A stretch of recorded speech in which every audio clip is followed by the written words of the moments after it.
تا حالا شده صبح با صدای ساعت بیدار بشید و با خودتون بگید چرا انقدر زود آلارم گذاشتم؟ یه وقتی مسواک میزنید به خودتون فکر کنید و بگید موهام باید کوتاه بشه، نه؟ و وقتی دنبال کلیداتون میگردید و نمیتونید پیداش کنید، ممکنه بگید من هیچ کاری رو درست انجام نمیدم. و در همین لحظه ممکنه یکی از همسایه‌ها شما رو ببینه که دارید با خودتون صحبت میکنید. بعضیا ممکنه فکر کنن این کار غیر عادیه یا نشونه یک مشکل روانیه. اما خب خبر خوب این که صحبت کردن با خودتون کاملا طبیعیه. همه ما هر روز به نوعی با خودمون صحبت میکنیم. حتی اگه معمولا این کار رو توی ذهنمون انجام بدیم و صدایی نداشته باشه. به این کار توی روانشناسی خودگفتگویی یا سلف تاک گفته میشه. این یعنی یک نوع گفتگو یا تفکر به سمت خودتون یا جنبه‌ای از زندگیتون. مثلا یادم باشه فلان کار رو بکنم یا امشب باشگاه شلوغه، فردا میام. در کودکی ما اغلب با صدای بلند با خودمون صحبت میکنیم. روانشناس روسی لوفیگوسکی در دهه 1930 گفت که این صحبت‌ها در رشد ما خیلی مهم هستند. با تکرار گفتگوها با بزرگترها، کودکان یاد میگیرن رفتار و احساسات خودشون رو مدیریت کنند. با بزرگتر شدن، این خودگفتگویی به یک دیالوگ درونی و خصوصی تبدیل میشه.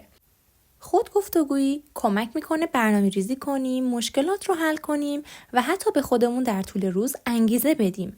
اما مطالعه این رفتار کمی سخته، چون اغلب بدون کنترل خودآگاه اتفاق میفته. با اینها میدونیم که چیزی که به خودمون میگیم روی حالت روحی و عملکردمون تأثیر داره.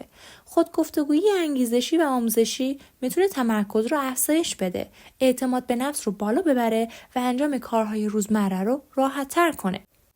مثلا در یک مطالعه بازیکنان تنیس یک دانشگاه که از خودگفتگویی آموزشی استفاده می‌کردند، تمرکز و دقتشون افزایش پیدا کرده بود.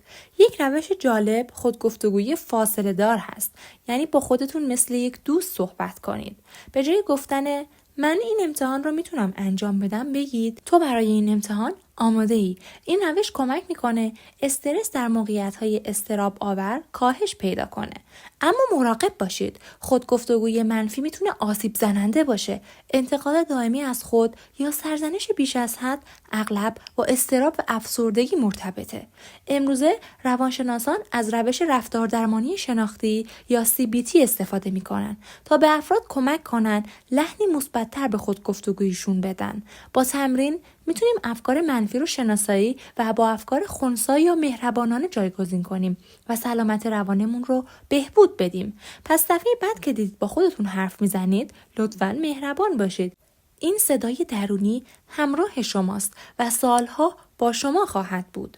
اگه این ویدیو براتون مفید بود، لایک و سابسکرایب فراموش نشه تا ویدیوهای بعد با خودتون مهربون باشید.